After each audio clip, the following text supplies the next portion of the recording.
Ini share kayak YouTube. Iya.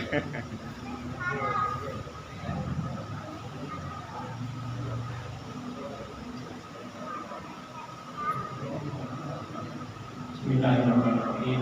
Assalamualaikum warahmatullahi wabarakatuh. Alhamdulillah rabbil alamin. Iyyaka na'budu wa nasta'in. Alhamdulillah min shururi anfusina wa min sayyiati a'malina. Man yahdihillahu fala mudilla lahu wa man yudlil fala hadiya lahu. Asyhadu an la ilaha illallah wa asyhadu anna Muhammadan abduhu wa rasuluh. Allahumma sholli wa sallim wa barik ala abdika wa nabiyyika Muhammadin wa ala alihi wa sahbihi ajma'in. Rabbi shrah li sadri wa yassir li amri wahlul 'uqdatam min lisani yafqahu qawli. Amma ba'du. Bapak Ibu yang saya hormati, kajian yang lalu kita bicara tentang firman Allah yang mengatakan, apakah kamu mengira bahwa kamu akan masuk surga dan seterusnya. Dua ayat yang kita sampaikan dapat disimpulkan dari kesimpulan seperti berikut. Jadi kesimpulannya adalah bahwa untuk masuk surga itu bukan hal yang serta-merta, melainkan untuk masuk surga itu harus melalui ujian-ujian dan cobaan-cobaan. Nah, inilah yang mungkin perlu kita perhatikan. Jadi kita mesti mengukur kita, adakah kita sudah berhasil melalui ujian-ujian dan cobaan-cobaan sebagai langkah yang kita awali, kita lakukan terlebih dahulu, kita betul-betul bisa masuk surga. Di antara ujian-ujian dan cobaan itu ada yang berupa malapetaka atau bencana alam dan berbagai bentuknya. Lalu juga ada yang berupa kesengsaraan, penyakit, kelaparan, kemiskinan, dan seterusnya. Kemudian juga ada yang berupa guncangan jiwa, rasa takut, berlebihan. Ini semuanya Allah mengatakan di dalam surat Al-Baqarah ayat 14 itu akan dicobakan pada kita. Jadi berbagai bencana alam, apakah itu tsunami, apakah itu banjir, apakah itu gunung meletus, dan seterusnya, kesengsaraan, apakah itu berupa penyakit,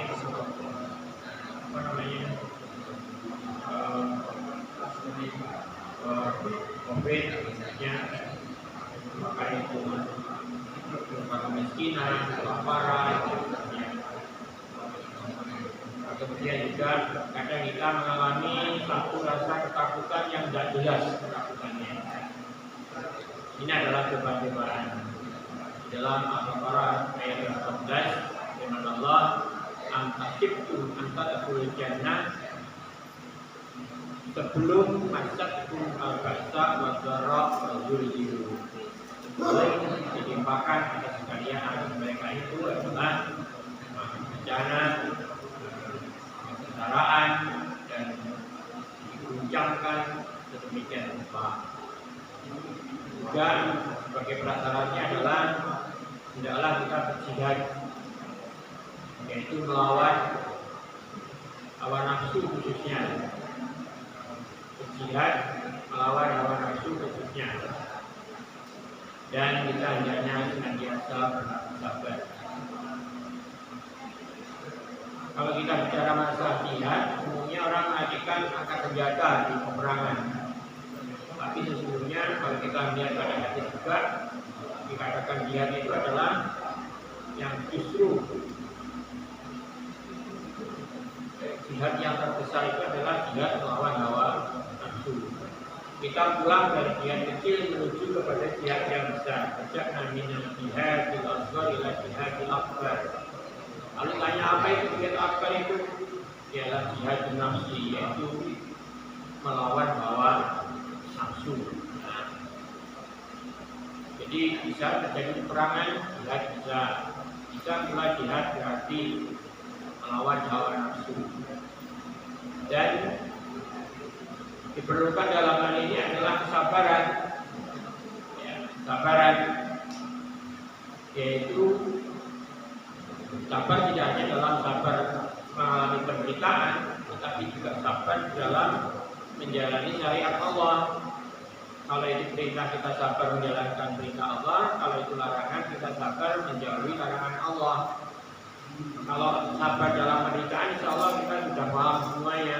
Tapi kalau sabar dalam hal menjalankan syariat Allah, katakanlah perintah, terkadang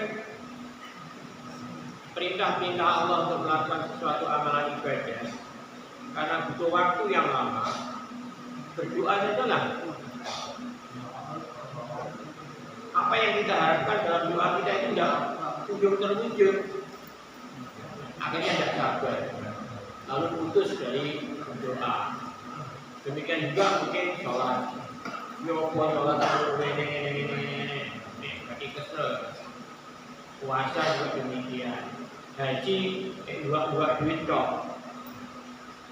Ini tidak sabar ya, tidak sabar melakukan perintah-perintah Allah itu. Demikian pula sabar dalam menjauhi larangan Allah. Larangan Allah itu, semua yang dilarang Allah itu enak sebetulnya. Katanya yang suka makan daging babi itu kalau dibandingkan dengan daging ayam, katanya enak daging babi. Tetapi justru dilarang oleh Allah. Nah, sabar tidak kita untuk bisa tetap melaksanakan apa yang dilarang oleh Allah itu. Nah, banyak larangan-larangan Allah itu yang sesungguhnya dirasa nikmat oleh manusia, tapi dilarang. Dan kita dituntut sabar untuk bisa tetap konsisten melaksanakan apa yang dilarang oleh Allah tersebut. Nah, Bapak Ibu yang saya hormati, jadi yang enak-enak itu biasanya menurut sebuah hadis akan disebutkan sebagai jalan pintas menuju neraka. Dan hal-hal yang tidak enak itu, itulah jalan tiket menuju surga. Itu disebutkan dalam sebuah hadis. Saya bacakan hadisnya. Dalam riwayat diriwayatkan oleh Abu Dawud, juga oleh Tirmidzi, juga oleh Nasa'i, juga oleh Ahmad. Hadis ini. Jadi banyak perawinya. Diriwayatkan dari Abu Hurairah bahwasanya Rasulullah SAW bersabda, "Lama khalaqallahu jannah," ketika Allah menciptakan surga, qala li Jibril, maka Allah bersabda kepada Jibril, "Idhab," pergilah wahai Jibril, "fandur ilaiha," maka lihatlah surga itu. Summa ja'a, kemudian setelah Jibril tadi melaksanakan perintah Allah, kemudian kembali kepada Allah, lalu berkata, "Ai Rabbi wa izzatika," demi Engkau Tuhanku dan segala keagunganmu, "la yasma'u biha ahadun," belum ada seorang pun yang mendengar berita tentang surga itu, illa dakhalaha, andaikan seseorang itu tahu tentang surga, maka ia pasti akan ingin masuk surga. Jadi sayangnya surga itu belum pernah ada yang melihat, belum ada yang mendengar. Karena itu mungkin ditawari surga orang menolak.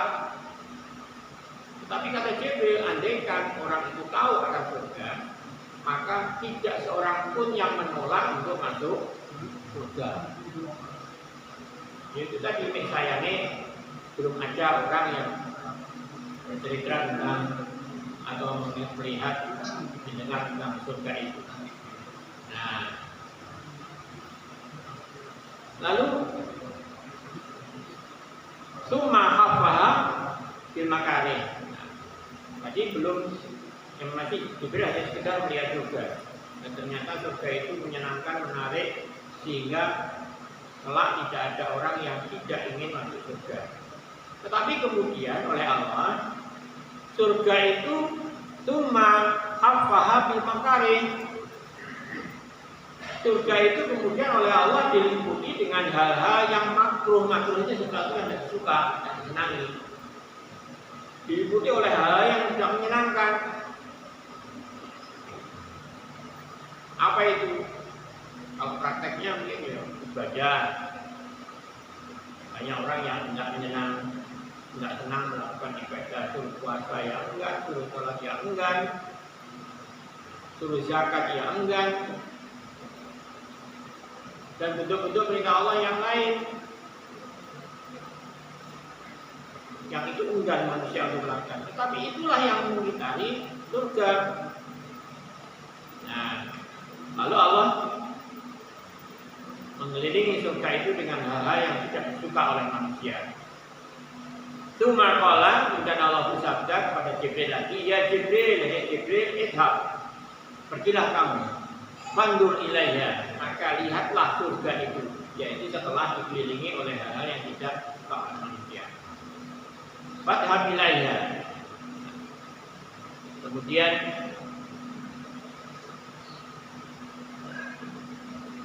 Jibril fanadhara ilaiha, kemudian Jibril melihat surga itu tadi. Tsumma jaa, kemudian datang kembali kepada Allah. Faqala, lalu Jibril berkata, ayya rabbi wa izzatuka, wahai Tuhanku demi keagunganmu, laqad qasitu alla yadkhulaha ahadun. Kata Jibril kemudian, sungguh aku khawatir bila kelak tidak seorang pun yang akan masuk surga. Yaitu setelah surga itu diliputi oleh hal-hal yang tidak menyenangkan. Ketika masih polos tadi, Jibril mengatakan tidak seorang pun kelak yang tidak ingin masuk surga. Ketika masih polos. Tetapi kemudian setelah surga itu dipoles dengan hal-hal yang tidak menyenangkan, kata Jibril, saya khawatir jika kelak tidak seorang pun yang mau masuk, tidak seorang pun yang kelak masuk surga, karena enggan melakukan hal-hal yang tidak menyenangkan tadi itu di surga ini. Qala, kemudian kata, falamma khalaqallahu an-nar, maka ketika Allah kemudian menciptakan neraka, qala, lalu Allah bersabda memerintahkan kepada Jibril, ya Jibril, wahai Jibril, idhab, pergilah kamu, fandur ilaiha, maka lihatlah neraka. Padahaba fanadhara ilaiha, lalu Jibril pergi ke neraka itu lalu melihatnya. Tsumma jaa, kemudian Jibril kembali kepada Allah. Faqala, lalu Jibril berkata, ayya rabbi wa izzatuka, wahai Tuhanku demi keagunganmu, la yasma'u biha ahadun fayadkhulaha, tidak seorang pun yang pernah mendengar, yang pernah melihat tentang neraka itu, maka tidak seorang pun andaikan mendengar, melihat, tidak akan mau masuk ke dalam neraka. Ini nerakanya masih polos, belum ada apa-apanya. Kalaupun seorang tahu atau mendengar tentang neraka, maka tidak akan seorang pun yang mau masuk neraka. Tidak dengan surga tadi itu. Faham bisahawat, lalu Allah meliputi neraka itu dengan sahwat. Sahwat itu syahwat. Syahwat itu syahwat. Syahwat, nafsu. Sebetulnya syahwat itu dari kata sahaya, itu artinya yang melalaikan. Yang melalaikan itu syahwat. Jadi segala yang melalaikan. Kenapa melalaikan? Saking enake, saking enake itu melalaikan. Nah, ini dilipukan pada surga, pada neraka itu. Jadi artinya neraka itu diliputi oleh Allah dengan hal yang menyenangkan manusia, yang bikin manusia lalai. Nah, paham di syahwat. Kemudian Allah bersabda, memerintahkan lagi kepada Jibril, ya Jibril, idhab, pergilah kamu pandur, lalu lihatlah sekarang neraka itu sekarang, lihatlah. Pada haba kemudian Jibril pergi ke neraka, fanadhara ilaiha, lalu Jibril melihat kepada neraka setelah diliputi oleh hal-hal yang menyenangkan tadi itu. Faqala, lalu Jibril berkomentar, ya Rabbi, wahai Tuhanku, wa izzatuka, dan demi keagunganmu, laqad khasyitu, aku sungguh khawatir, saya sungguh khawatir, alla yabqa ahadun, tidak akan lagi tersisa seorang pun illa dakhalaha, kecuali ia memasuki neraka itu. Nah, ini kita 70 aku belum ngerti loh, tapi ini berdasarkan hadis yang diriwayatkan dari beberapa rawi tadi. Itulah kondisi antara surga dan neraka. Jadi surga awal diciptakan itu memang sudah menyenangkan. Maka Jibril mengatakan, saya yakin nanti tidak seorang pun yang tidak ingin masuk surga. Tapi kemudian oleh Allah surga ini diliputi dengan hal-hal yang tidak menyenangkan. Maka kemudian Jibril mengatakan, saya khawatir jika nanti tidak seorang pun bisa masuk surga. Apa hal yang tidak menyenangkan itu? Yaitu tadi ibadah-ibadah yang kita lakukan, perintah-perintah kebajikan yang harus kita lakukan, keimanan yang harus kita pegang teguh. Semuanya ini tidak menyenangkan kan? Kalau dikatakan nafsu manusia tidak menyenangkan. Ajarnya insya Allah dibanding ini misalnya sepak bola, kita sepak bola jadi tidak ngerti ya. Tapi walaupun tengah malam kan bangun. Iya loh. Enak sepak bola pertandingan internasionalnya tengah malam bangun. Tapi enak sepak bola kan enggak bangun. Padahal Allah merintahkan kalau tidak ada sepak bola itu perintahkan tengah malam bangun untuk sholat. Ini tidak tahajud, aku tidak tangi lagi sepak bola kok angin syahwat. Itulah syahwat. Nah, Allah yang menang sendiri. Jadi banyak contoh-contoh yang mungkin akan kita jumpai di dalam kehidupan ini. Selain daripada sepak bola yang kita badminton pun kalau tengah malam terbangun walaupun sampai subuh. Ini hal-hal yang kemudian oleh Allah diliputkan pada sekitar surga, dan itu dirasa adalah berat bagi manusia atau tidak menyenangkan setidaknya bagi manusia, sehingga Jibril mengatakan saya khawatir kelak tidak ada seorang pun yang saya khawatir jika kelak tidak ada orang yang masuk surga. Karena lebih memperturutkan nafsunya, syahwatnya. Nah, sebaliknya neraka tidak gitu. Ketika awal diciptakan dalam keadaan polos, Jibril mengatakan, saya khawatir, saya yakin nanti tak seorang pun mau masuk ke dalam neraka. Tapi setelah neraka kemudian diliputi oleh hal-hal yang menyenangkan bagi manusia, lalu Jibril kata, saya khawatir jika kelak tidak seorang pun yang tidak masuk neraka. Nah, ini gambaran surga dan neraka diceritakan oleh Rasulullah dalam beberapa hadis yang diriwayatkan oleh banyak rawi dari Abu Hurairah radhiyallahu anhu. Kita lanjutkan pada ayat yang berikutnya tentang klaim masuk surga. klaim masuk surga ini diceritakan di dalam Al-Quran itu dilakukan oleh orang Yahudi dan orang Nasrani.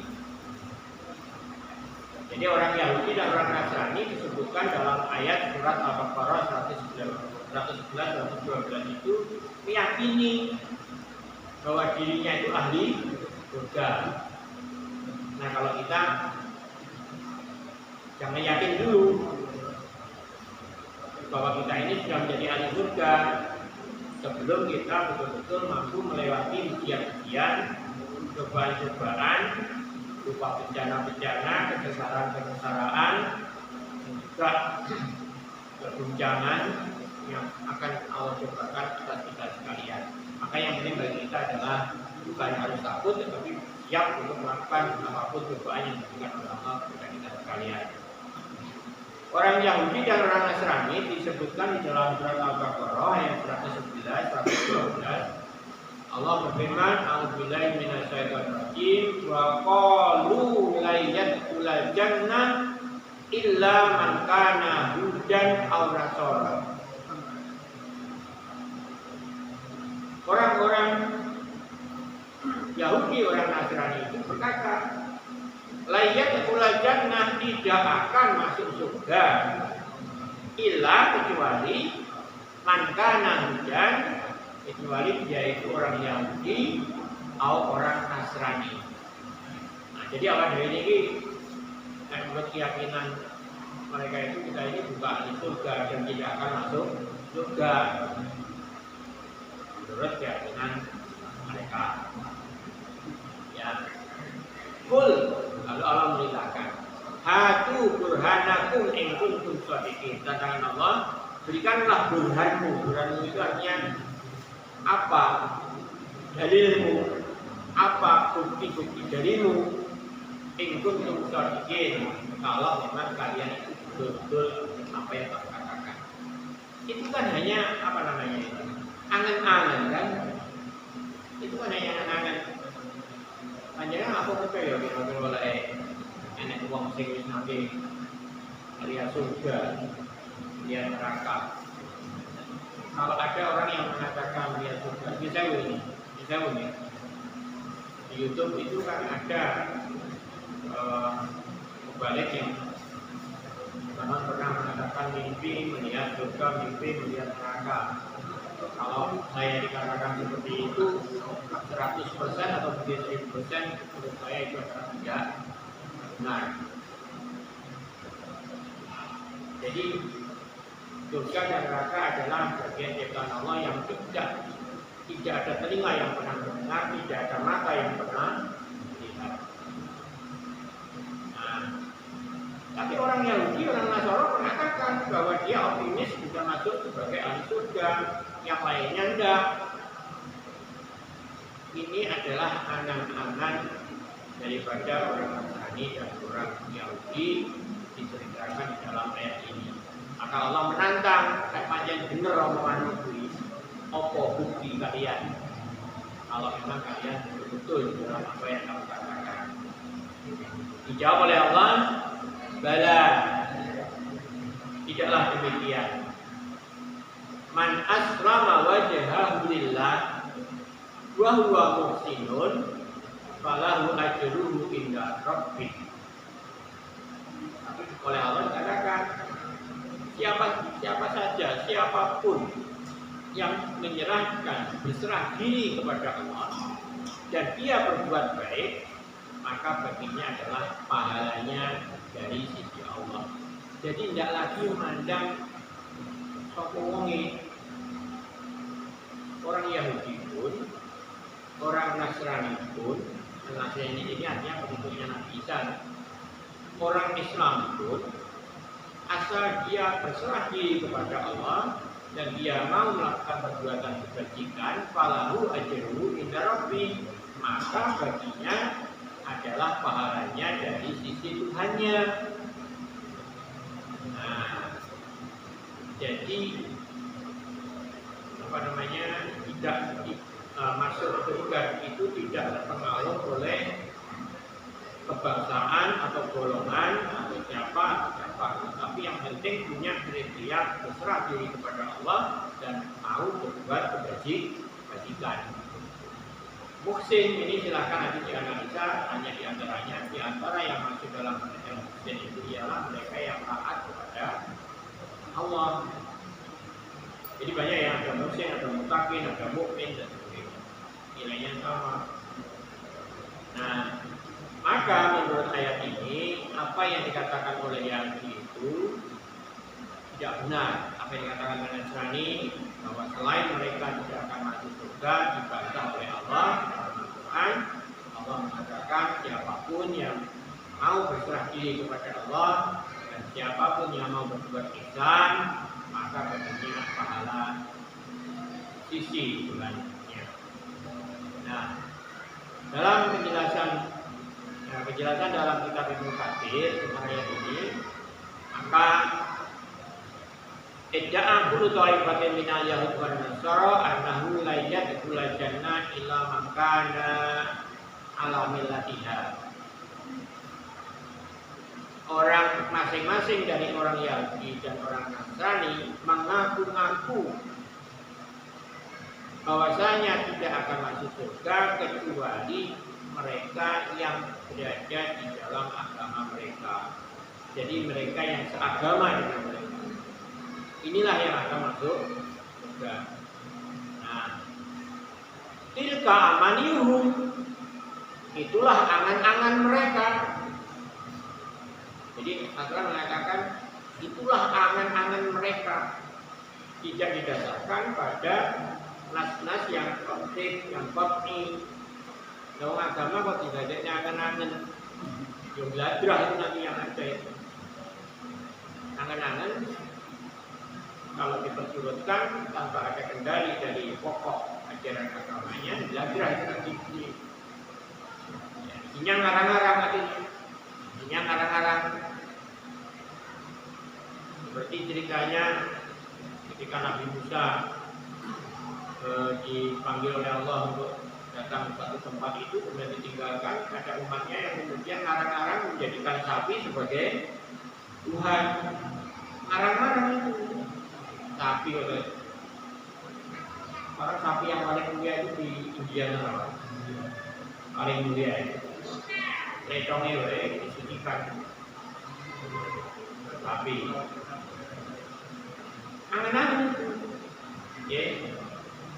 Nah, jadi itulah angan-angan mereka bahwa yang menjadi ahli surga itu hanya mereka. Selain mereka yang tidak seagama dengan mereka, maka tidak menjadi ahli surga. Waqat akhbarallahu an amaniyim al-ukhra, dan Allah telah mengkabarkan tentang angan-angan mereka yang lain, yaitu angan-angan orang Yahudi dan orang Nasara yang lain. Orang Yahudi dan orang Nasara berkata, yang ditirukan ini. Faqalatil Yahudi wan Nasara nahnu abna'ullahi wa ahibba'uhu. Kata orang Yahudi dan orang Nasara mengatakan, nahnu abna'ullahi wa ahibba'uhu. Kami ini adalah anak-anaknya Allah dan kekasih-kekasihnya Allah. Kami ini adalah anak-anak Allah dan kekasih-kekasihnya Allah. Yang selain mereka bukan kekasih Allah, apalagi anak. Dalam konsep kita tidak ada Allah beranak. Nah, lalu Allah menantang, tak panjang awal itu benar putra-putra Allah dan kekasih-kekasih Allah. Maka Allah mengatakan, falima yu'adzibukum bidunubikum. Maka mengapa kemudian Allah mengazabku dengan dosa-dosamu, karena dosa-dosamu. Dalam sejarahnya walaupun orang Nasrani, orang Yahudi pernah apalagi pengikut Nabi Musa, bagaimana mereka ditenggelamkan dan pengikut Nabi Musa. Orang Yahudi pengikut Fir'aun yang ditenggelamkan di sungai di Laut Merah itu ketika mengejar Musa. Itu kan azab, dalam memang mereka itu penciptaan Allah, putra-putra Allah. Kenapa sampai tenggelamkan? Mestinya putranya Allah dan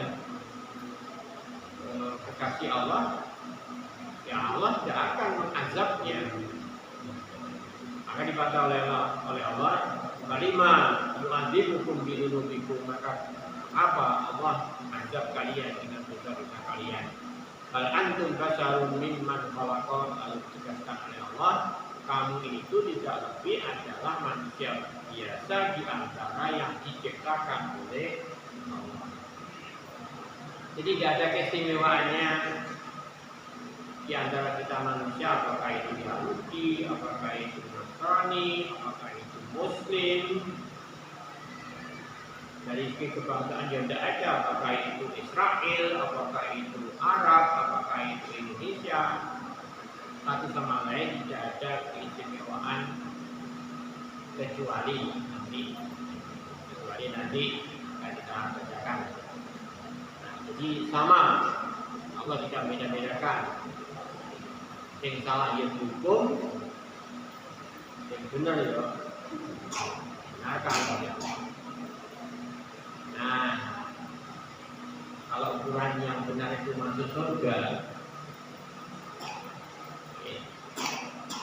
kalau yang benar itu diukur dengan kemungkinan masuk surga, maka ternyata tidak ada membedakan apakah itu Yahudi, apakah itu Nasrani, apakah itu Muslim, apakah itu dan sebagainya. Yang penting memenuhi syarat yang disebutkan di dalam ayat-ayat itu. Di dalam surat Al-Baqarah yang 82, nanti banyak ya. Walladzina amanu wa amilus shalihat ulaika ashabul jannah hum fiha khalidun. Siapa yang secara pasti itu apa? Pasti masuk surga. Satu, alladzina amanu wa amilus shalihat, ialah orang-orang yang beriman dan beramal soleh. Ulaika ashabul jannah, mereka itu adalah penghuni atau mereka itu adalah ahli surga. Hum fiha khalidun, mereka itu kekal di dalam surga.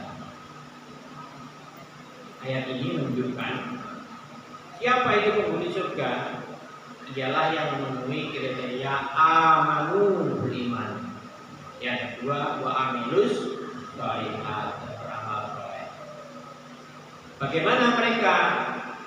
Mereka menjadi ashabul jannah, ahli surga. Fiha khalidun, mereka kekal di dalam surga. Amanu wa amilus shalihat, tidak pandang apakah itu Yahudi, apakah itu Nasrani, apakah itu pengikut Rasulullah Muhammad, asal terpenuhi amanu wa amilus shalihat, ya jalan ahli surga. Itu tidak ulang kebangsaan, apakah itu Cina, apakah itu Amerika, apakah itu Rusia, pokoknya itu tadi memenuhi amanu wa amilus shalihat. Nah, yang mungkin perlu kita kupas di sini, manfaatnya seperti ini. Amanah itu kemarin kita juga bicarakan apa itu pengertian beriman. Iman secara pengertiannya berarti tasdik. Apa itu tasdik? Tasdik itu adalah pembenaran. Nah, konsekuensi daripada pembenaran itu tidak akan membantah apa yang kalau itu perintah, ya perintah dilaksanakan, kalau itu larangan, ya larangan dijauhi. Itu pembenaran. Tidak ada tasarruf dalam hal ini, tidak ada pembantahan. Itu namanya tasdik. Nah, maka pengertian keimanan yaitu melaksanakan kalau itu perintah, apapun yang diperintahkan, menjauhi kalau itu larangan, apapun yang dilarang oleh Allah dan Rasulnya. Kebenaran itu. Nilai di sholat orang sholat, ini belum kebenaran. Bukan zakat dan zakat, ini belum kebenaran. Artinya belum beriman, karena belum membenarkan. Wa amilus shalihat, apa itu amal soleh? Ya, semua amal-amal yang itu diridhoi oleh Allah itu adalah amal soleh. Apakah itu ibadah, disebut abid ibadah mahdo ataupun ibadah gairu mahdo. Apa ibadah mahdo ini? Nah, yang ada perintah jelas dalam nas dan diatur tata caranya, itu ibadah mahdo. Sholat ini mahdo, ada perintahnya dan ditentukan tata caranya, ini mahdo. Yang gairu mahdo banyak dalam kehidupan sosial tentunya. Bagaimana kita menolong sesama muslim, bagaimana kita menghormati, bagaimana kita menjauhi larangan-larangan. Karena yu'minu billahi wal yawmil akhir pada berbaik atau yasmut, maka dalam bicara yang baik-baik atau lebih baik. Ya, ini adalah ibadah-ibadah baru atau juga infak atau sedekah yang sunat, ini adalah ibadah baru atau. Nah, semua amalan baik itu mahdo atau baru mahdo yang diridhoi oleh Allah itu adalah sholihat. Kalau mabuk-mabukan kita gimana Pak? Sholihat atau tidak sholihat? Perintahnya dimarahi oleh Allah atau kan? Diridhoi oleh Allah itu. Kalau dimarahi apalagi dimarahi jelas bukan sholihat. Mabuk-mabukan, judi, zina dan sebagainya. Ini tentu bukan hal-hal yang sholihat. Nah, dengan itu maka kemudian berhak menjadi ashabul jannah, menjadi ahli surga. Bukti ya, walaupun dan mereka kekal dalamnya. Bapak Ibu yang saya hormati, ini saya kumpulkan, saya rekap ada 7 ayat yang menggabungkan antara amanu wa amilus sholihat dan semuanya dikaitkan menjadi ahli surga. Yaitu satu, tadi surat Al-Baqarah ayat 88 ayat 82. Lalu surat An-Nisa ayat 124. Allah mengatakan wa may ya'mal minas shalihat min dzakarin aw unsa wa huwa mu'minun fa ulaika yadkhuluna jannah. Barang siapa yang beramal sholihat, baik itu laki-laki maupun perempuan, wa huwa mu'minun, dan dia itu seorang mukmin, Faulai kaya keturunan jannah, maka mereka itu masuk surga. Digabungkan dengan amal soleh, kaitannya dengan mukmin, berdampak pada yang keturunan jannah. Baik laki-laki maupun perempuan dalam ayat ini. Di dalam surat Al-A'raf ayat 42, waladina amanu wa amilus sholihat, ulaika ashabul jannah, hum fiha khalidun. Mereka yang beriman, yang beramal soleh, lalu ada bagian yang saya tinggalkan, ulaika ashabul jannah, mereka itu adalah ashabul jannah, hum fiha khalidun, dan mereka kekal dalamnya. Nah, kemudian jadi ada 7 ayat, tidak usah saya baca satu-satu. Ini Anda kalau mau mencatat nanti ada dikatakan yang dalam Al-Baqarah ayat 82, An-Nisa ayat 124, Al-A'raf ayat 42, Hud ayat 23, kemudian Maryam ayat 60, kemudian Al-Ankabut ayat 58, kemudian Ghafir ayat 40. Saya mau diberi dengan Quran. Saya bukan dalam bisa di grup yang boleh. Nah, ada lagi Al-A'raf ayat 13-14, tapi ayatnya begini. Innal ladzina qalu rabbunallahu tsumma istaqamu. Orang-orang yang berkata Tuhan kami itu Allah. Ini orang mukmin. Tsumma istaqamu, kemudian dia konsisten dengan apa yang dikatakan itu, istiqomah. Fala khaufun 'alaihim wa la hum yahzanun, maka mereka tidak akan merasakan takut dan tidak pula akan bersedih. Ulaika ashabul jannah, mereka itulah ahli surga. Khalidina fiha, maka di dalamnya jazaan bimakan yang malu sebagai balasan atas apa-apa yang mereka lakukan. Nah, Rabbunallah, mereka yang mengatakan Rabbunallah, Tuma istiqom, lalu mereka konsisten, istiqomah terhadap apa yang dikatakan. Bapak Ibu, pengakuan Rabbuna Allah, Tuhan kami hanyalah Allah, itu jangan dianggap sepele. Ini risikonya berat. Kalau kami mengatakan Rabbuna Allah, maka selain Allah bukan Rabbuna. Kan gitu kan? Kalau kami mengatakan Tuhan kami itu Allah, atau Tuhan kami itu hanyalah Allah, maka berarti mengatakan selain Allah itu tidak ada Tuhan. Jadi ini apa yang maknanya? Tauhid sama dengan iyyaka na'budu wa iyyaka nasta'in. Hanya kepada Engkau ya Allah kami menyembah, dan hanya kepada kami pertolongan. Artinya apa? Kami tidak akan menyembah kepada selainmu, dan kami tidak akan minta pertolongan kepada selainmu, karena dibatasi oleh kata hanya. Nah, tauhid itu adalah inti daripada keimanan. Jadi keimanan tidak akan ada artinya kalau tauhidnya hilang. Tauhid itu adalah inti daripada ajaran keimanan, ajaran akidah dalam Islam. Jadi kata Rabbuna Allah yang ini apa prakteknya? Betulkah kita sudah menerapkan betul apa yang kita katakan itu, bahwa Tuhan kita itu hanyalah Allah. Itu masalah kamu kemudian konsisten, tidak kenal berubah, istiqomah. Nah, ini menjadi prasyarat pula diberikan sebagai ashabul jannah khalidina fiha, yang melakukan itu akan menjadi ahli surga dan mereka akan kekal di dalamnya. Nah, Bapak Ibu yang saya hormati, jadi itulah kira-kira kita tidak bisa serta-merta mengatakan kita sebagai ahli surga sebelum mengalami cobaan. Dan kita dulu merasa puas setelah kita melakukan ibadah ini itu, kalau kita belum menerima cobaan, tetap kita konsisten dengan keimanan kita, ataukah mungkin akan berubah? Akankah kita konsisten dengan ibadah-ibadah kita, ataukah kemudian menjadi berubah?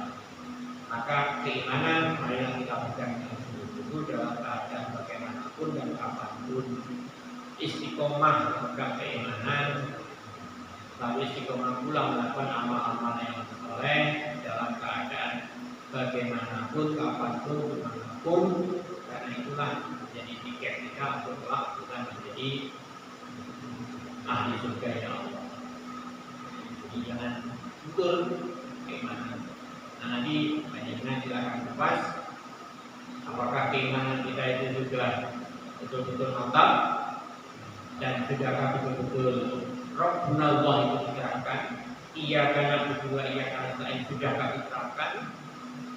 Karena kalau keimanan kita itu kehilangan tauhid tadi itu, maka keimanan kita itu menjadi hampa atau tidak sempurna. Bahwa kita evaluasi, kita lagi. Oke. Yang masalah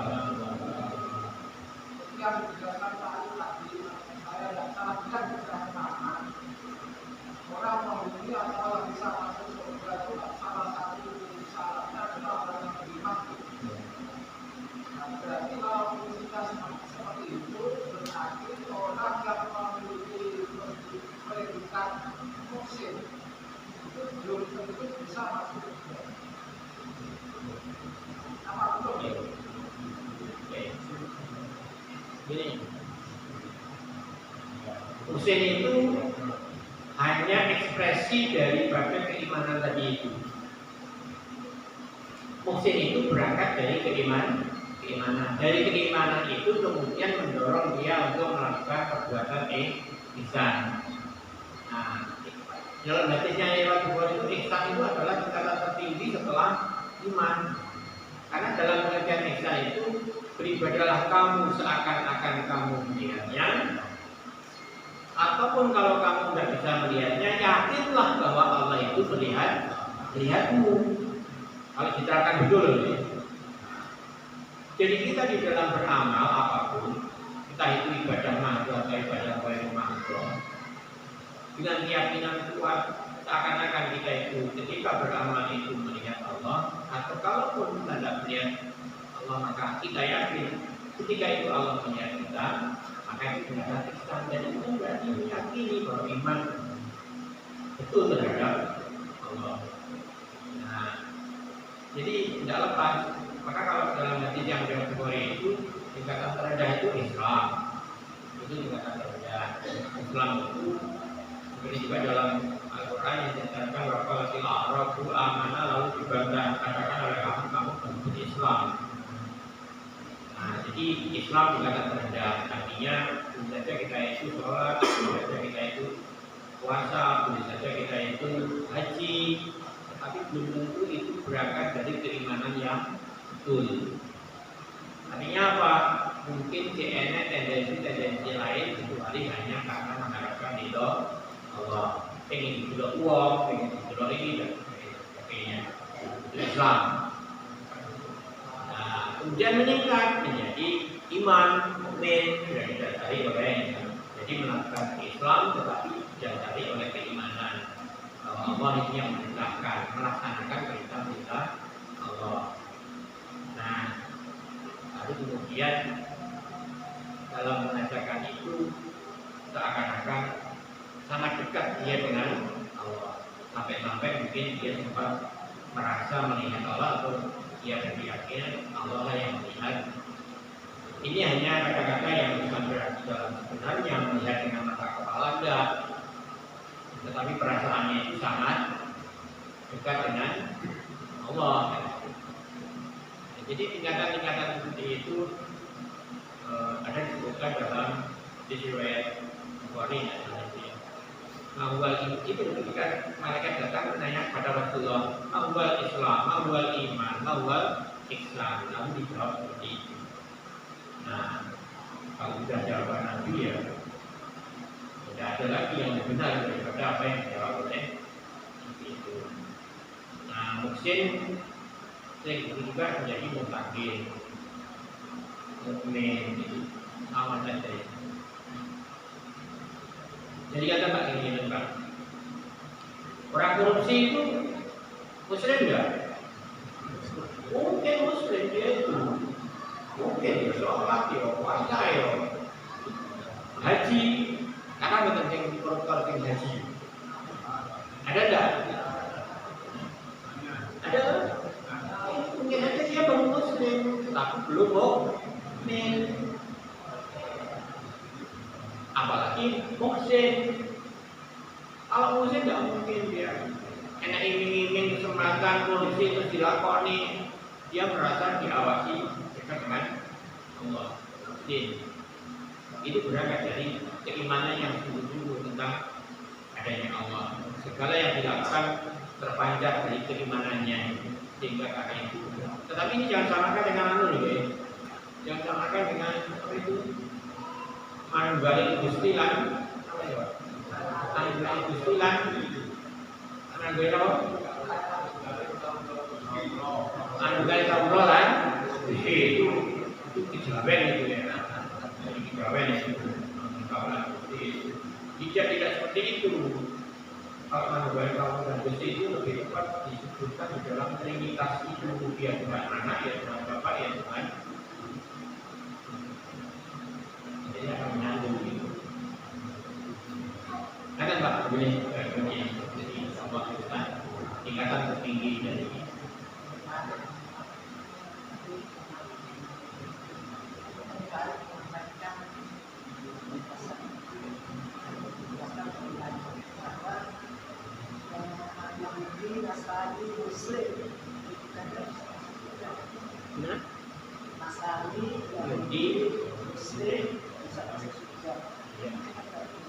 asal memenuhi syarat ini, ya. Asal memenuhi syarat, ya mukmin, kemudian juga beramal oleh. Jadi itu berdasarkan apa yang dikatakan sendiri oleh Allah itu. Yang ini sebagai kebangsaan ya. Nasrani itu kan sebagai golongan yang mengikuti Nabi. Nah, Muslim pun belum tentu ada jaminan akan bisa langsung masuk surga kalau ternyata hanya Muslim. Paham juga? Dalam Muslim naik korupsi apa yo?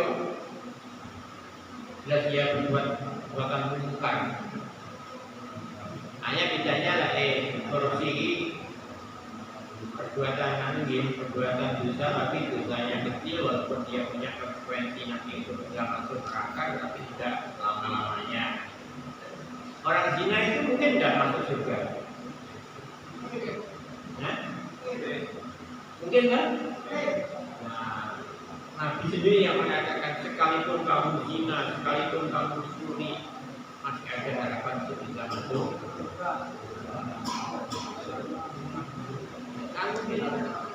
Kecil. Dosa yang tidak bisa diampuni hanya satu, yaitu syirik. Hanya satu itu yang tidak bisa diampuni ya. Allah mengharamkan atasnya surga. Jadi tidak mungkin selamanya masuk surga, haram baginya kalau syirik itu. Lemah lamuna dan bermain dalam neraka. Namun, ada berbeda yang saya sampaikan. Saat ini kan kita tidak terlepas dari media sosial. Di Facebook itu kan seringkali muncul ada misalkan karakter beton seperti itu ya Pak. Misalkan kita membaca media seperti itu, terus kita mengambil hikmah misalkan sifat-sifat yang baik kita ambil dan buruk kita ambilkan, itu apakah masih termasuk dalam kategori syirik? Dalam kategori Masih termasuk dalam kategori syirik apa tidak? Bisa kita belajar misalkan yang baik kita ambil, yang buruk kita tinggalkan dari sifat beton seperti itu. ini benar loh Pak, mengambil mana yang baik kita ambil, kita diri kita lakukan, yang dulu kita tinggalkan. Itu kan tidak ada hubungannya dengan syirik. Beton. Lah ya beton kan? Beton. Ya, kenapa sampai beton? Dalam perjodohan loh Pak. Sifat orang gitu loh Pak. Itu kita di media sosial kan sering muncul. Kita membaca, terus kita mengambil hikmah yang baik kita ambil, yang buruk kita tinggalkan. Kita masih dalam kategori syirik. Tidak Pak itu. Jadi begini Pak, ada yang disebut dengan khurafat. Khurafat itu penyimpangan. Jadi mengada-ngada di dalam hal yang berkaitan dengan keyakinan Pak. Seperti begini, ada orang berkeyakinan lah enek manuk anak kerja kamu gitu. Terus saya bengi lah Pak, benci. Makanya enek maling, gitu kan? Dulu kan ada kan seperti itu keyakinan. Bengi benci enek maling, enek awan kerja enek kamu. Itu bukan Tuhan. Jadi itu sesuatu hal yang tidak perlu untuk dijadikan keyakinan. Dulu mungkin bisa menjadi keyakinan seperti itu, tetapi sekarang terpatahkan. Saya kira naik suara kerja. Kamu tetap datang kan, tanpa ada kerja suara kedua. Sekarang benci tetap berbunyi di malam hari. Adakah mencuri? Tidak ada kan? Jadi itu bukan Tuhan. Itu hanya kalau dalam bahasa ini namanya tatoyur. Tatoyur itu angan-angan yang diangan-angan sendiri oleh manusia yang kemudian diyakini, tapi itu lama-lama terpatahkan. Itu ada dalam adat Pak. Bisa dapat jenengan kalau nikah perintah sunah kali ngejolne ite ya. Sekarang ada. Angga selamat enggak? Angga selamat itu. Kenapa kemudian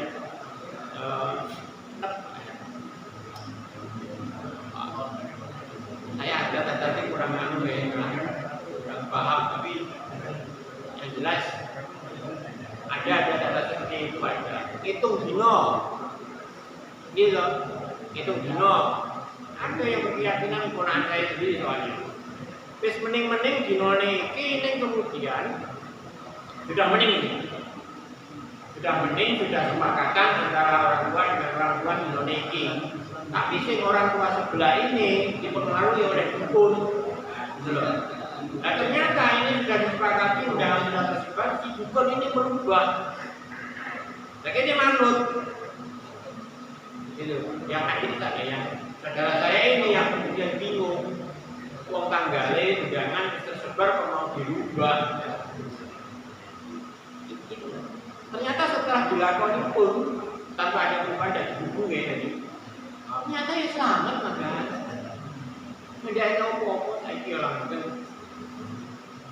jadi itu beban Tuhan namanya takwa itu di irong-irong oke sekarang yang prakteknya ya coba punya perhatikan antara yang tetap netepi itu dengan yang tidak netepi itu cara manten sing netepi kuwi kalau sing orang netepi kuwi ada perbedaan enggak? Lah ada perbedaan berarti ada hubungannya. Tapi kuwi. Iya. Mantan aku yo pokoke dino libur yo kuwi tak gawe. Akeh tamune soalnya hidupnya itu. Nggih. Ada lagi? Jadi itu ya. Saya lagi yang sama-sama ada Kafaratul Majlis subhanallah wa bihamdi asyhadu an la ilaha illa anta astaghfiruka wa atubu ilaik. Assalamualaikum warahmatullahi wabarakatuh.